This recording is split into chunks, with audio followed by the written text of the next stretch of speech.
All right. I think people are being added in. So um, let's get started. I'm Ida. I'm with the San Francisco Examiner.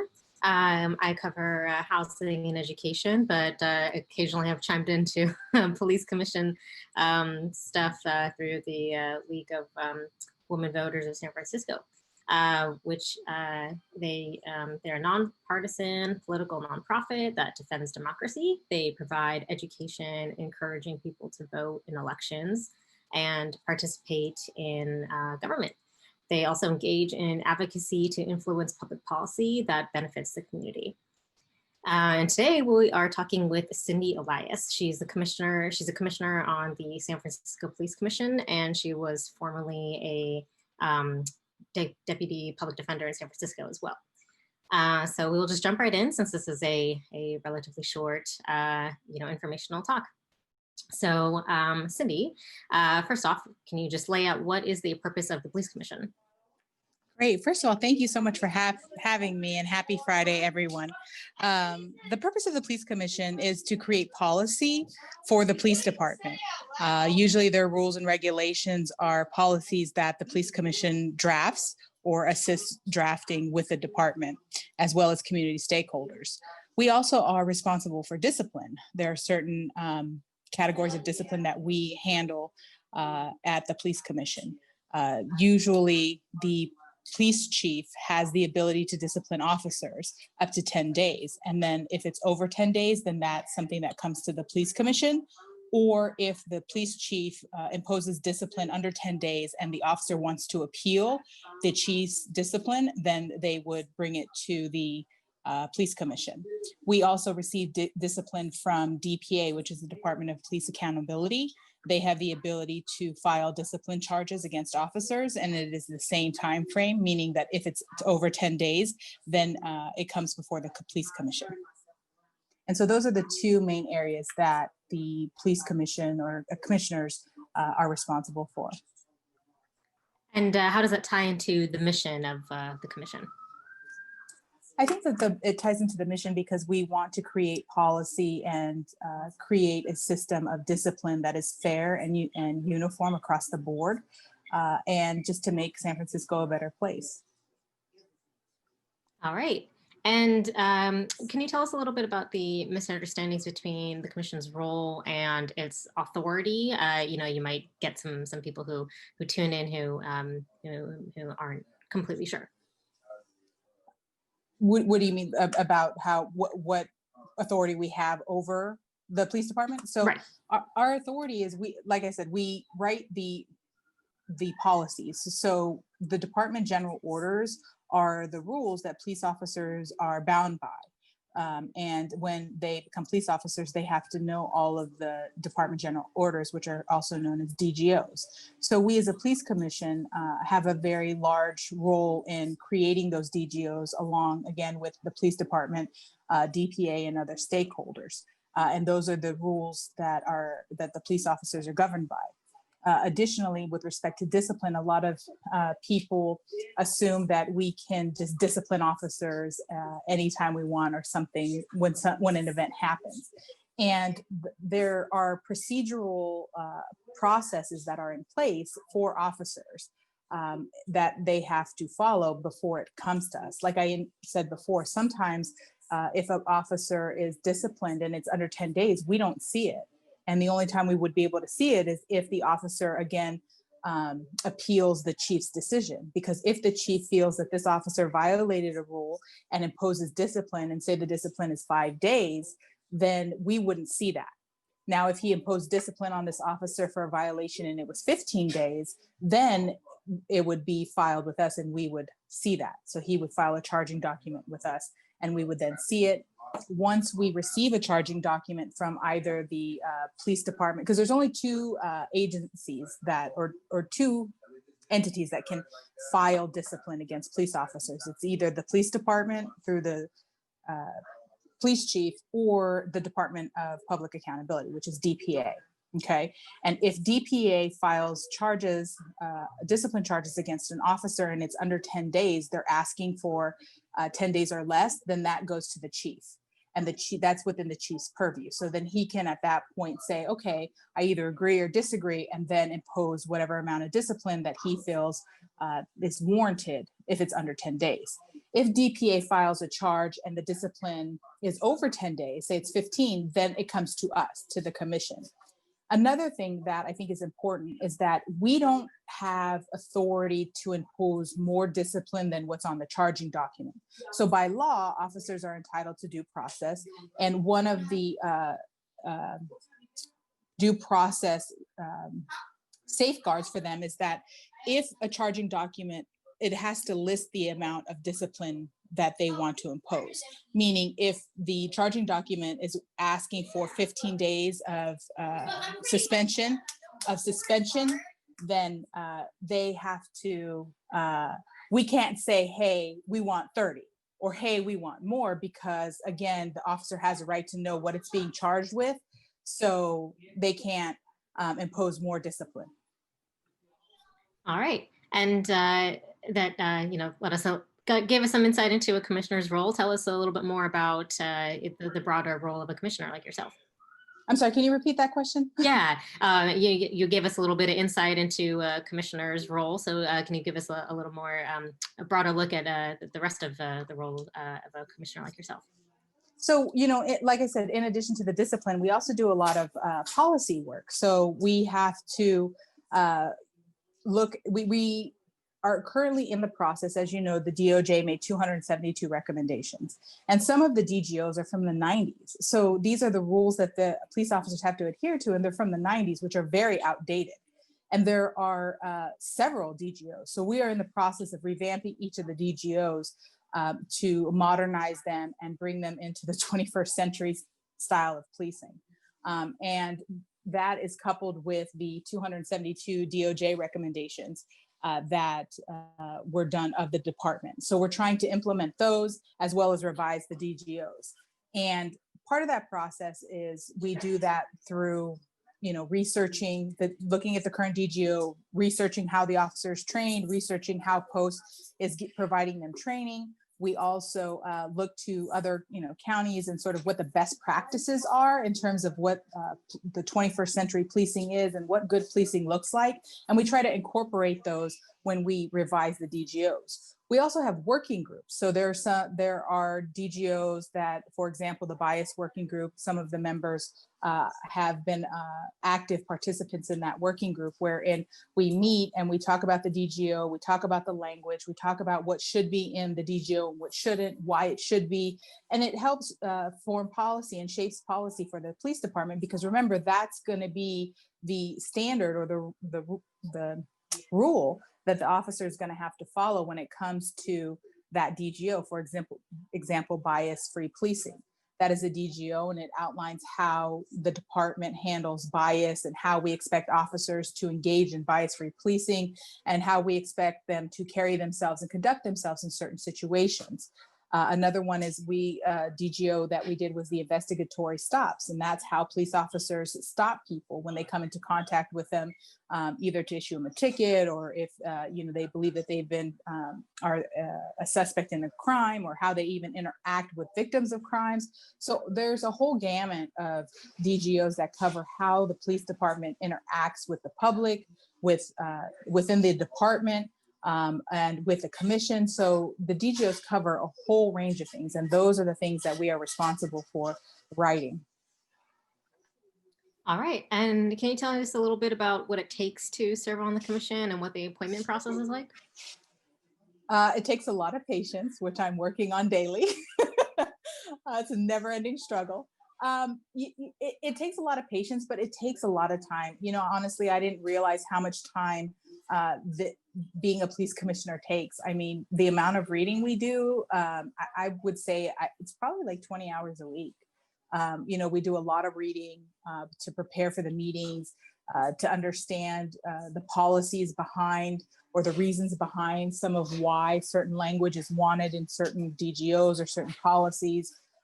So that takes a lot of time, and also too, just being familiar with the current DGOs, what the best practices are, what the other jurisdictions are doing, and what does the next century of policing look like? How do we improve? How do we get better? So we have to be able to familiarize ourselves with that knowledge and then try to implement it into our policies here in San Francisco. And San Francisco, I will say, has been the leader of the pack. We have done things that other jurisdictions haven't done. We're not perfect by any means, and there is always room for improvement. And there's a lot of areas where we do need to improve.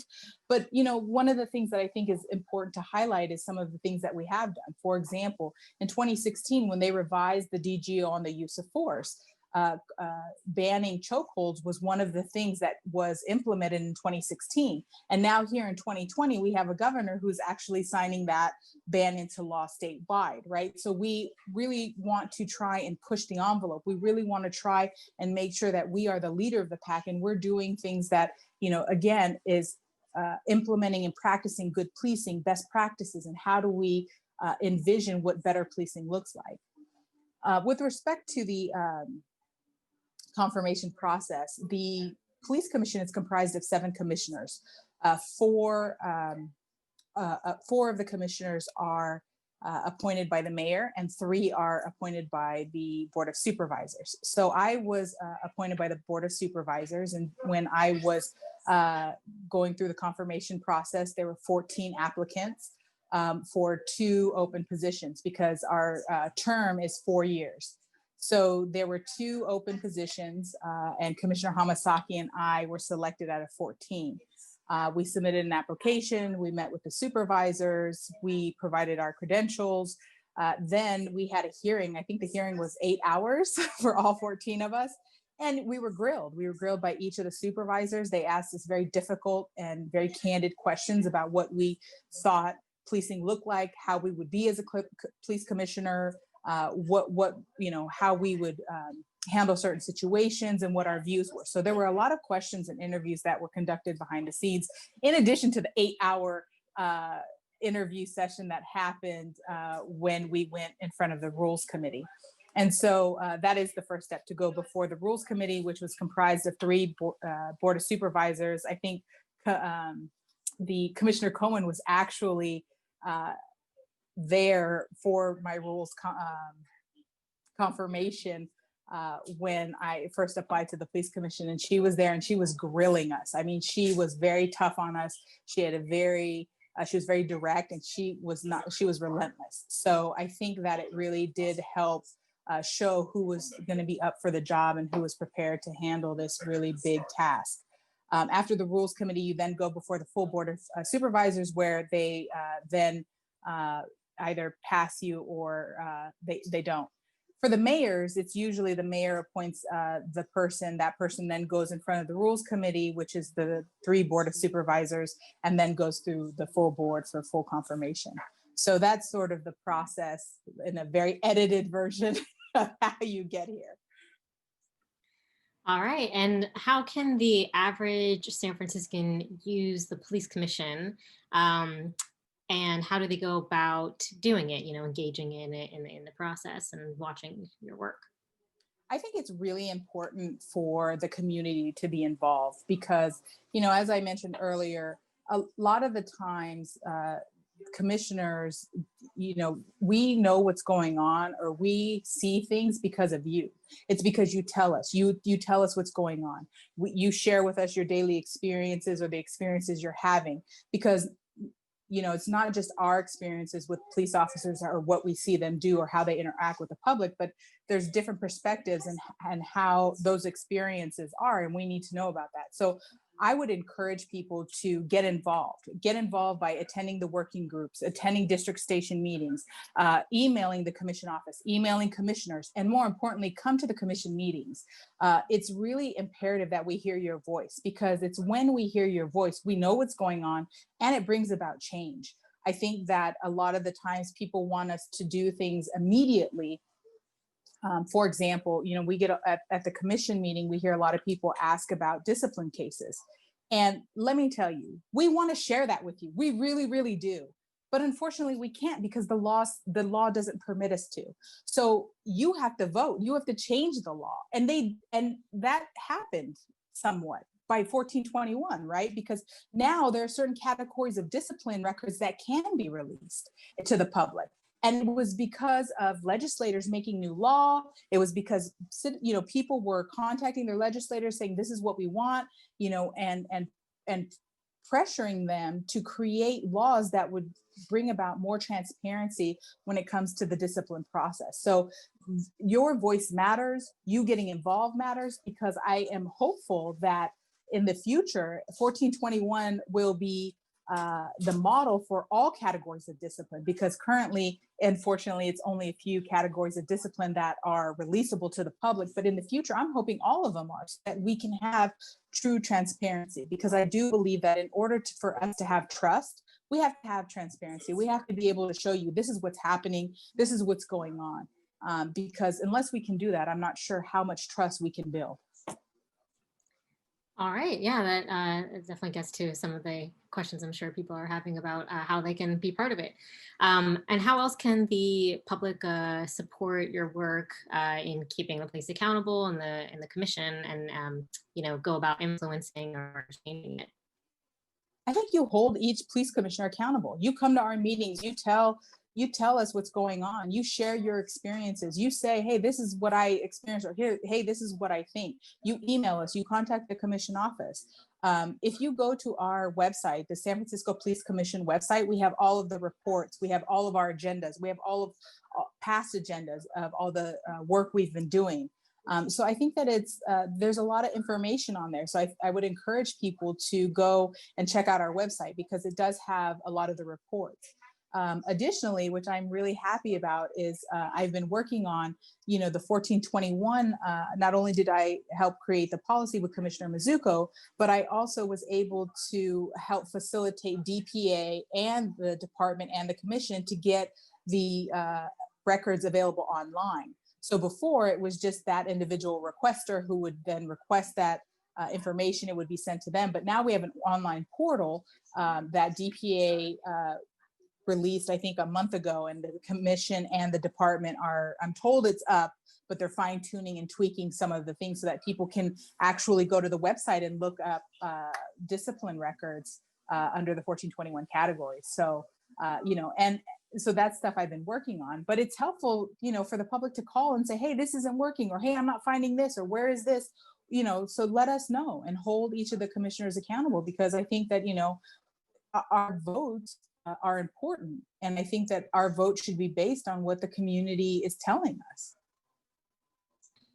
And how do the police commission, you know, usually respond to public comment, email, phone calls? You know, how much of a two-way street is that, and how long does that process take? It depends. I think that during the police commission meetings, oftentimes they're given 2 to 3 minutes to speak, and sometimes we can respond. Sometimes we don't. You can contact the commission office. I know that in the past there were some issues with contacting the commission office and not getting a response, just confirming that that has been received. So we've been working on that to ensure that when people do contact the commission office, we're able to confirm that, hey, we received it. They can email individual commissioners. We get a lot of emails. And sometimes I can't speak for everybody, but when I receive an email, I do try to get back to them within a couple of days, because like I said, we have voluminous emails that we receive on a daily basis. But I think, email us, call the commission office, email the commission office, and get a hold of us, because, we need to be responsive to, the community.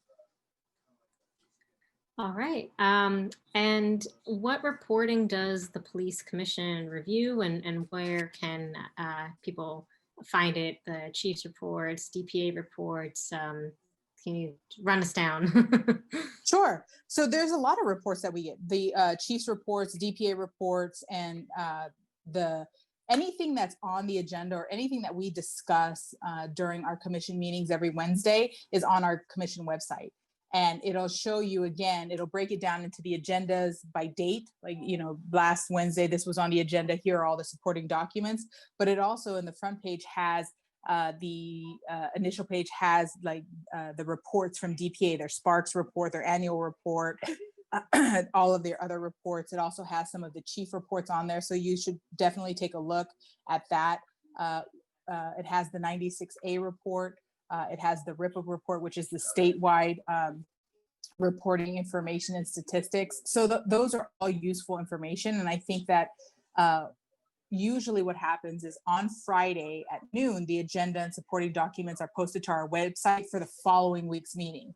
So if you look, I think it's Friday at noon or 1 p.m., I'm not sure the exact time, that those documents then become available to the public. They can download and view those documents and prepare for the meeting on Wednesday, because that's what will be on the agenda. And then you'll be able to see what it is we're going to be discussing. And so it's, helpful. For example, DPA's report. DPA is the civilian oversight agency here in San Francisco. They handle all the citizens' complaints. So if you as a citizen have a complaint against a police officer, DPA is where you go to file that complaint. And so in their annual report, they have the statistics of how many complaints they receive, what kind of complaints. And it also shows it in the back, the complaints that they take to the chief and the chief's findings, whether the chief agrees with them after their investigation or whether it doesn't, or whether he doesn't. So those are important things, I think, to review, because as a community, it's important for the community to know what types of cases are being filed, what type of cases are being disciplined by the chief and which ones aren't. I think this is all very important information for the community to know and to understand. And one of my, I call it my baby, but the 96A report, which shows us the racial makeup of how people are stopped, how use of force is used against certain communities, the search issues, how what communities are searched, what's found, things like that. So those are all important information for San Franciscans. And what's the ease of access that you're finding? How well organized are they? What kind of digging around might people have to do when they go to the sites to find specific reports?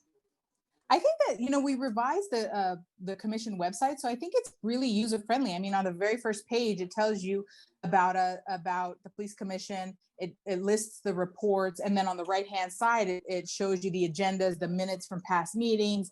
It also shows you the 30-day correspondence. So oftentimes people write to the police commission, and even though it's not agendized, it's up there in the 30-day correspondence. For example, I requested that recently the body worn camera, which was a DGO that had been in meet and confer with the union for a very long time.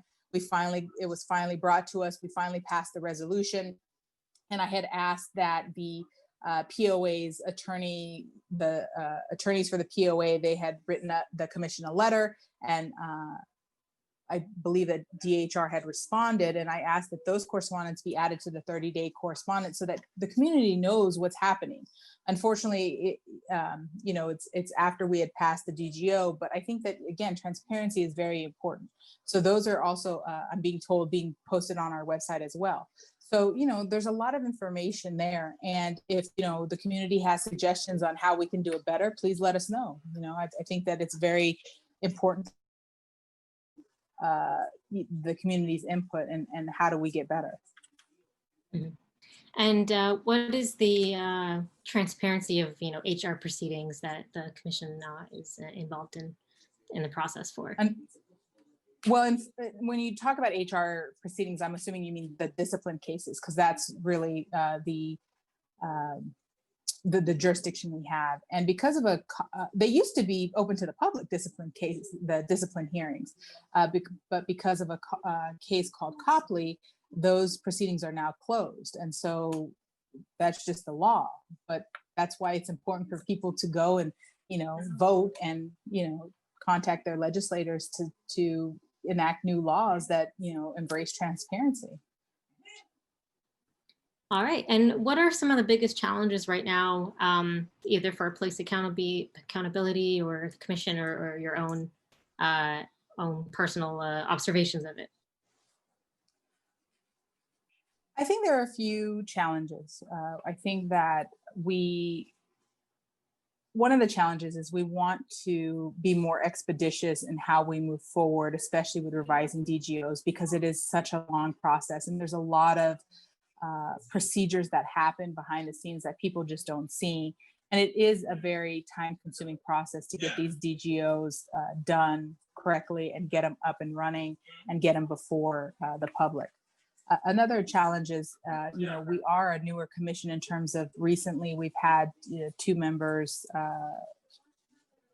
leave, and we've had new members come on. So we're trying to, as a body, figure out how we move forward, because we all are very different and we have different backgrounds and different views, and sometimes we just don't agree on certain things. So, we're as a body trying to learn how to adjust to that and how to move forward and how to be more expeditious and how to get things passed so that we can knock out these 272 recommendations.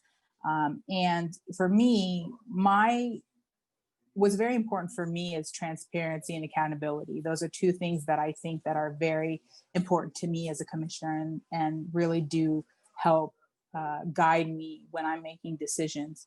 A lot of the times when I'm in these working groups, or when I'm asked to review policy or create policies for the department, those are two of the important things that I have in mind, which is transparency and accountability to the community. Because the mission statement of the police department is, policing with respect and safety, right? So for me, that's really important. So when I write, every decision that I make, I want to make sure that those are the things that I have in mind, and that's how I'm making those decisions. All right. And so someone mentioned that with the police commission rejecting the police budget, it not having, the commission not having the final sign off on the budget, it wasn't exactly implemented by the board and the mayor. So how can the commission hold the wider city hall to account for overseeing the police? I think that's the community's job, right? That's you and how you vote. That's you contacting your supervisor. That's you contacting the mayor's office, because it's the board of supervisors and the mayor who are, even though we say we didn't agree with the budget, we didn't like it, but our power, we're not in charge of the budget in terms of, we can't say what how we can suggest it and offer suggestions, but we just don't have the power to do that. So it's the mayor and the board of supervisors who have that power. And so you as a community, or we as a community, are the ones that are responsible for letting our supervisors know, hey, this is what we feel, this is what we think, and also the mayor, because those are the two entities that have the power to really make that change. And so that's how I think we as a people, can garner support and accomplish true change. Because honestly, all the commissioners were in agreement with what the community was saying, a majority of what was being said. And you can look at our past meetings. That's another thing. Our past meetings are all recorded. They're available all online, and you can see, how we vote, what we say, what our views are. So I think, it's there, and we were in agreement that, there should have been more substantial cuts. All right. And lastly, hopefully quickly though, how would you characterize the commission's relationship with the police department? I think we have a good relationship. I think that, I like Chief Scott. I think he's doing a good job. The one thing that I think one of his greatest strengths is his ability to accept input and criticism and finding a way to make it better. And so I really do appreciate that. So I think that's a good thing. So I think that our relationship with the police department, or at least my relationship with the police department, is good. And I hope that it continues to continue in a positive path. All right. Well, we're coming to a close here. So just thank you all for your time. And you can visit www.lwvsf.org/police to learn about policing, read reports about the government policing meetings, including working groups that some of you guys were asking about, and to sign up for more events like this one. Great. Thank you so much for having me. I really do appreciate it. All right. Thank you for your time. Take care. Happy Friday, everyone. Take care. Bye.